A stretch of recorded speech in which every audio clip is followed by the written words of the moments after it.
Okay, so we're back in the storage side.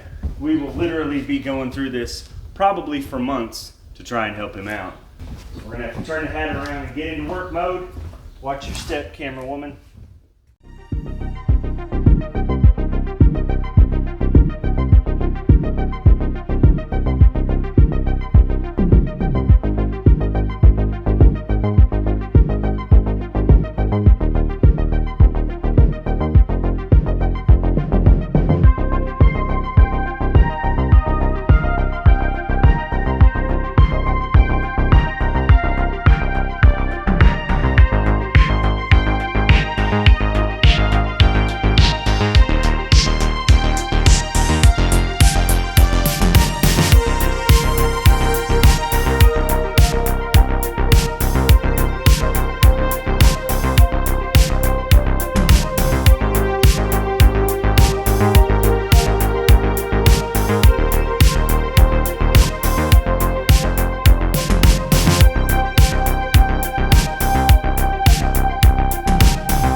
I think that's what this tub is full of, some vintage sort of plate. I may look through it a little bit. We may find more like dollar plates in here, but we also may find some good, because this all looks very old, so it's like, you want to read the back.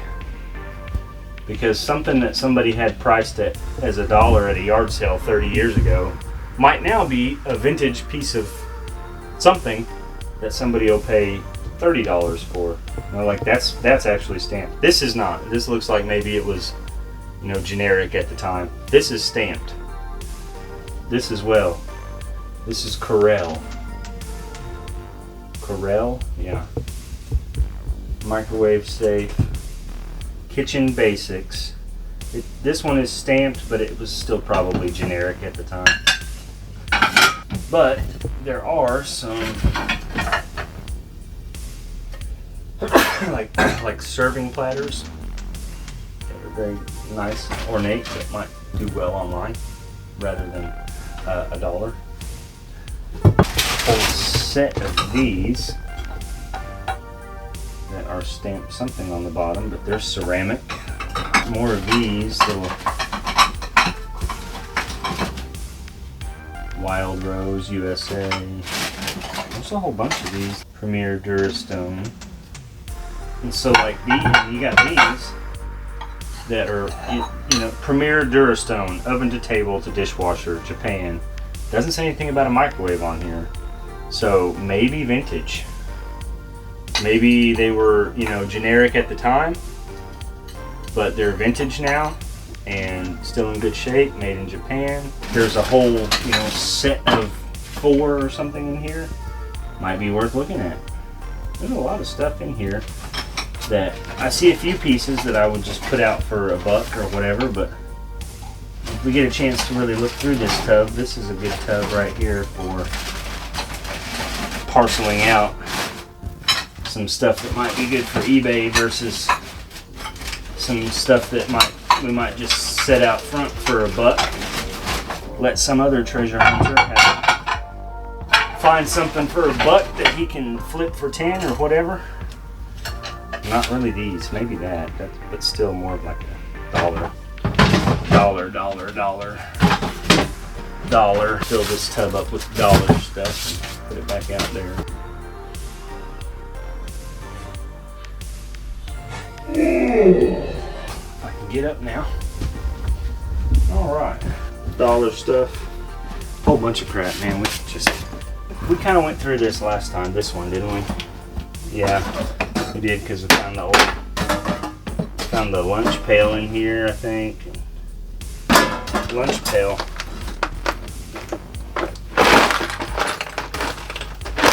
Probably, it sounds like screws and nuts and bolts and nails and junk like that.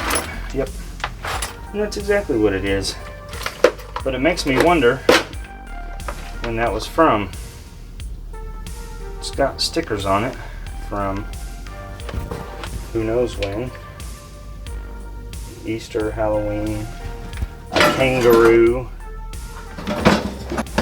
looks like mostly, I mean, we might be able to, there might be a couple things we could get a little more for, but mostly gonna be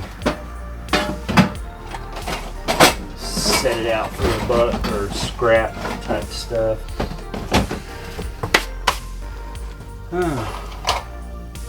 Oh look, a lighter. That works. Shiloh Military Trail. Battle of Shiloh, April 6, 7. We looked in that. That was the vintage camera thing, right? Yeah. More or less, except for that back room, we've gone through all of this and all of this. A couple boxes up here. I might see what's in it. See, I feel some China Gibson, but it does say microwave safe, which tells me not necessarily that it's not vintage, because we had microwaves in the 80s, but more likely to be vintage if it doesn't even mention microwave on the bottom, if it just says oven and dishwasher or whatever.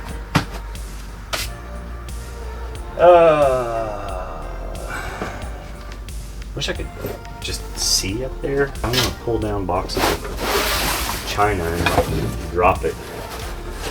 Let's see what's in here. Oh yeah, a full box full of probably mostly dollar stuff. It's brass though. The old vintage stuff. A couple more of those jars like we found in that other box. So I'll put that back where we found it for now. I want to know what's in the suitcases up there. Yeah, I want to know that too. Those are coming next. And I want to know what's in those 3 boxes of Yay that I just pulled that mug out of. These are more dishes, but whoa. It's always a good sign when you see that, that colored finish on mustard yellow. Yeah.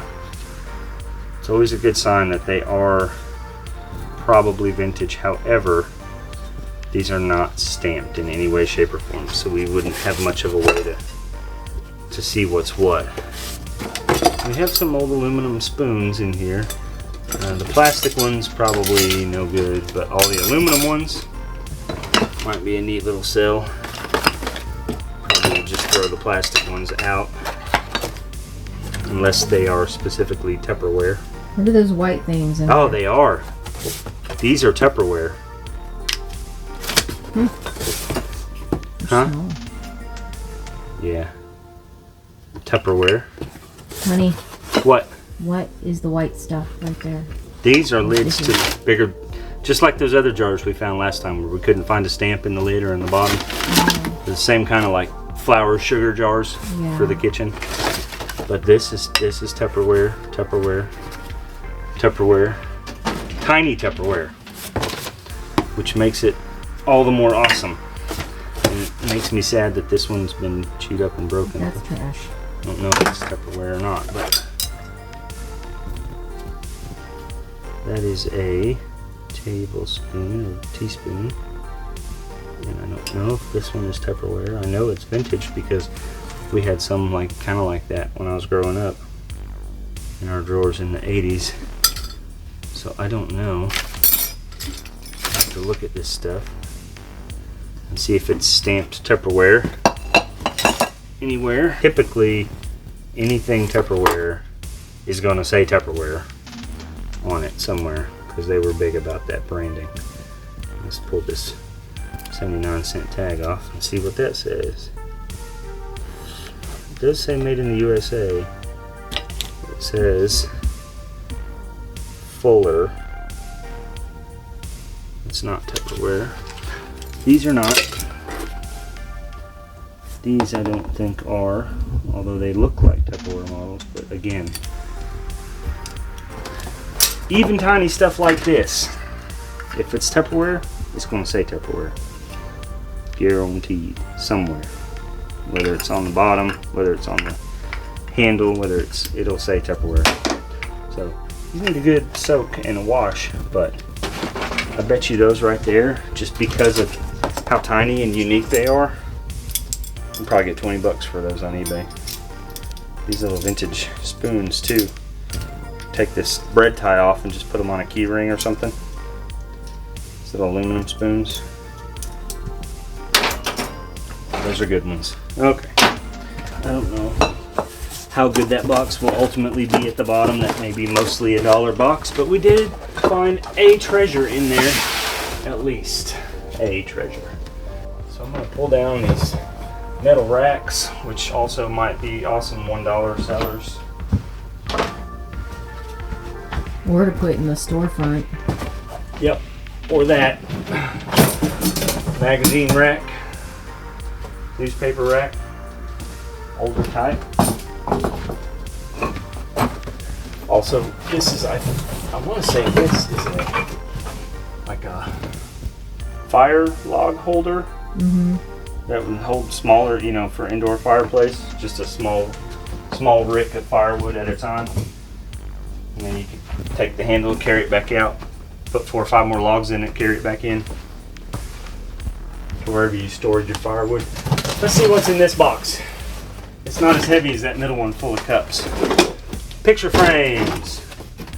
Tons of picture frames. Tons and tons of wooden picture frames. Although I do see something interesting. But sadly, I think it's broken, and that's very sad because no, it's not broken. I thought the handle was broken off, but it's just an owl cup with no handle. But that's probably very unique. That's probably a good seller. Good individual seller. This is an old candle cover, I believe, where you'd put it over a candle and the light would shine through decorations. I think that's what that's for. There's a lot of handmade stuff in here, which great yard sale stuff. Well, what's that? Okay, that's got someone's actual picture in it from, I don't know when, probably like the 70s. There's nothing in this tin, and it's not stamped, but maybe there's something in the lid indicating what it is. Nope. Just a plain tin. This isn't bad. This isn't bad. I mean, we are finding a whole lot of stuff that's just going to get tossed out for $1 yard sale. But it seems like every single box we've looked in, we found at least 1 or 2 neat little unique treasures that's probably better for the store or for the internet. So that's not bad. That's not bad. And he's going to get rid of a whole bunch of stuff by having this dollar sale. Oh, look at this. Look at that. Kid shoes. Kid shoes. Army jungle boots. These look in good condition. These are the kind of boots that I had before I got issued my desert boots. When I was still in camos before we went to the desert, I wore these style with the arid green. They call them jungle boots. What size are they? And these look like they are in awesome condition, and they are size 10.5. I think they'd be worth checking out. What are these? What brand is this? I don't see a brand anywhere. See a brand inside either. Tag's gone, tag's gone. Hopefully no baby spiders jump out and just get me. On the bright side, you have gloves on. These are Brahma, so that's Walmart brand. These are pink Corona, yeah. So the majority of this is going to be dollar stuff, but those jungle boots right there, in great Definitely not for $1. Huh? I said definitely not for $1. Oh no, absolutely not. These, even in the condition they're in, give them a good wipe, give them a good polish, a good shine. I mean, you can tell they're almost brand new. You see how that's still real green on the inside there? It hasn't turned all gunky from someone actually marching 100 miles in them. So I can't find a brand. Oh, there's a brand stamped on it. What does it say? Let me get under a brighter light, see if I can see it a little better. Because they've got the little stamp on the green part as if they were issued by Uncle Sam from back in the day. For those of you new folks in Uncle Sam's Army or any other branch of the service, y'all got a bunch of new shiny fancy toys, but back in the day, everything they issued us had some kind of green on it and had this like ink stamp on it, on the bags, on the boots, on the clothes. I got out just when they were transitioning to like new style gear and uniforms and stuff like that. So majority of my career I wore old-fashioned BDUs and the old-fashioned desert camo, Latin American board for community progress. It's a button, or it's like a pin button, not a button. Man, I wish I had remembered to bring a magnet with me. Lions Club pin. Doesn't have a back to it, but you can always just buy the backs new and replace them and put them on there. Anything jewelry, if you don't have your magnet handy, if it looks like jewelry, grab it, test it later. This is in French. Yep. Ne sais pas. It's an old, like, maybe it was on a bag or something at some point. Like a luggage bag clasp. That's an old postcard that's all beat up, but I bet you if it were still in good condition, it would be a pretty decent seller. Probably, if I had to guess, mid to early 80s, late 70s. New Mexico Tourist Bureau. And costume jewelry chains, very lightweight, way too lightweight to be real gold, but could be plated, and I about hooked myself in the finger with a rusty fish hook, so I'm glad I noticed that before I did.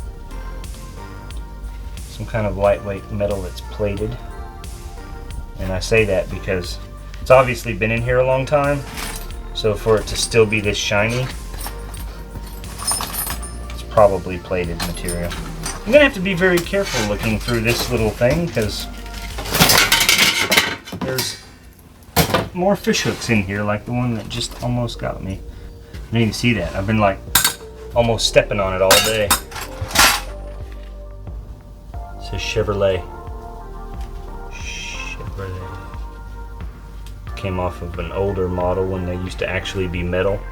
All the decals nowadays are plastic on these deals, but used to be metal, so you know it came off of an older model. Okay, what do we got in here? What is that? Old fishing reels. See, if I'd have looked in a thing and seen fishing reels, I would have thought, oh, be careful, there's probably a fish hook in there. But not in a thing full of nails and jewelry. So, lesson learned, when you're digging through old stuff, there may or may not always be a fish hook. That's the top to like a salt and pepper shaker or something. I think that's an old receipt spike. Yes. Like when you used to go into places and they did hand copied everything, credit card machines and stuff, the ones, and then they just stick them over the spike to keep up with them for the day. So for today, we're going to wrap it up. We're going to go do some other things. I'm going to get some sleep later so I can go back to my day job tonight. You've been watching The Real Millers. It's been real. Peace out, guys.